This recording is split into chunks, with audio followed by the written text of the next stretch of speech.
శుభోదయం. ప్రియమిత్రులారా, ఈ ఉదయకాల దైవ ధ్యానమునకు స్వాగతం పలుకుతూ ఉన్నాను. దేవుని పరిశుద్ధ వాక్య భాగములో నుండి సమూయేలు మొదటి గ్రంథము 3వ అధ్యాయము 20వ వచనాన్ని చదువుకుని దేవుని వాక్యాన్ని ధ్యానము చేద్దాం. కాబట్టి సమూయేలు యెహోవాకు ప్రవక్తగా స్థిరపడినని దాను మొదలుకొని బేర్షెబా వరకు ఇశ్రాయేలీలందరూ తెలుసుకొనిరి. దేవుడి పరిశుద్ధ వాక్య భాగమును మన వినికిడిలో ఆశీర్వదించునుగాక. ఆమేన్. ప్రియమిత్రులారా, దేవుని యొక్క అనంత జ్ఞానము మానవ మేధస్సుకు అందనిది. అలాగే దేవుని ప్రేమ కూడా మన ఊహకు అందదు. అందుకే ఆయన ప్రేమ ఊహకు అందని ప్రేమ. ఆయన కనికరము తరతరములు ఉండేది. ఆయన కనికరాన్ని, ఆయన ప్రేమను మనకు తెలియజెప్పేదే ఈ వచన భాగం. సమూయేలు పేరు వినగానే మనకు గుర్తొచ్చేది గొడ్రాలైన హన్నా ప్రార్థన. దేవుని సన్నిధిలో పెనుగులాడి దేవుని కృపచేత సమూయేలును గర్భాన్ని ధరించింది. సమూయేలును దేవునికి అర్పించుకుంది ఈ హన్నా. ఇంతవరకు అందరికీ తెలిసిన చరిత్రే. ఇంతకీ ఈ సమూయేలు పూర్వీకులెవరు? సమూయేలు ఏ గోత్రపు వాడు? యెహోవా దేవునికి యాజకుడిగా అతడు స్థిరపడి ప్రవక్తగా కొనియాడబడ్డాడు కదా. అసలు తన పూర్వీకులెవరు అని ఆలోచన చేస్తే మనకు దేవుని కనికరము మీద, దేవుని ప్రేమ మీద అపారమైన గౌరవము పెరగక మానదు. ఎందుకు అంటే సమూయేలు కోరహు సంతతివాడు. మొదటి దినవృత్తాంతముల గ్రంథము 6వ అధ్యాయము 38వ వచనము మనం గమనిస్తే కోరహు సంతతిలో నుండే ఈ సమూయేలు వచ్చినట్టు మనకు అర్థమవుతుంది. కోరహు అనే పేరు వినగానే మనకు గుర్తొచ్చేది సంఖ్యాకాండంలో దేవుని ఉగ్రతను అనుభవించినటువంటి వ్యక్తి.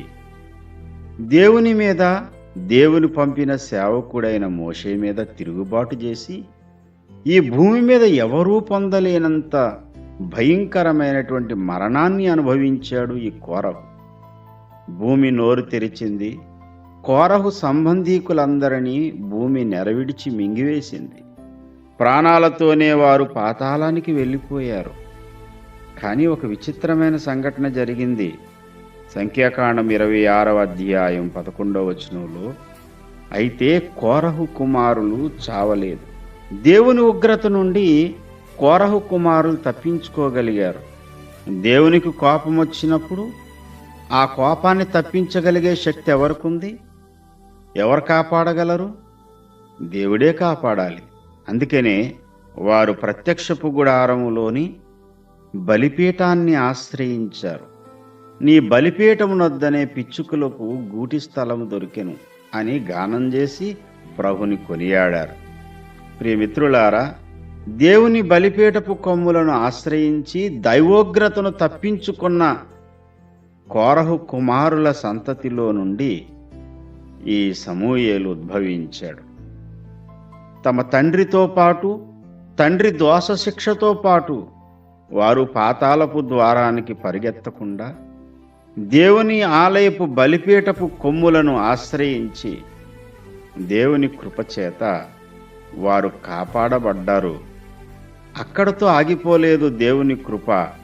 వారి పిల్లల వరకు ఆ కృప కొనసాగుతూనే ఉంది. సమూయేలుని ప్రవక్తగా చేశాడు దేవుడు. కోరహు కుమారుల కుమారులు దేవుని ఆలయపు పనుల్లోనే ఆనందించారు. ప్రభు కొరకే వారి జీవితాలు అర్పించుకున్నారు. ప్రియమిత్రులారా, దేవుని దీర్ఘశాంతాన్ని గమనించినప్పుడు, దేవుని ప్రేమను గమనించినప్పుడు అప్రయత్నముగా మన హృదయము ఆనందముతో తుల్లిపోతుంది. ప్రియమిత్రులారా, పాతాళానికి పోవలసినటువంటి కోరహు కుమారులనే కనికరించిన దేవుడు ఆయన్ని ఆశ్రయించిన నిన్నెందుకు కనికరించడు? నీ పట్ల కూడా దీర్ఘశాంతం చూపుతున్నాడు. నిన్ను కూడా ప్రేమిస్తున్నాడు. ఆయన బలిపీఠాన్ని ఆశ్రయించిన ధన్యుడా. దేవుని కృపచేత నీవు మాత్రమే కాదు, నీ పిల్ల తరం వరకు నీవు దీవించబడతావు. అట్టి ధన్యత దేవుడు మనందరికీ అనుగ్రహించునుగాక. ఆమేన్.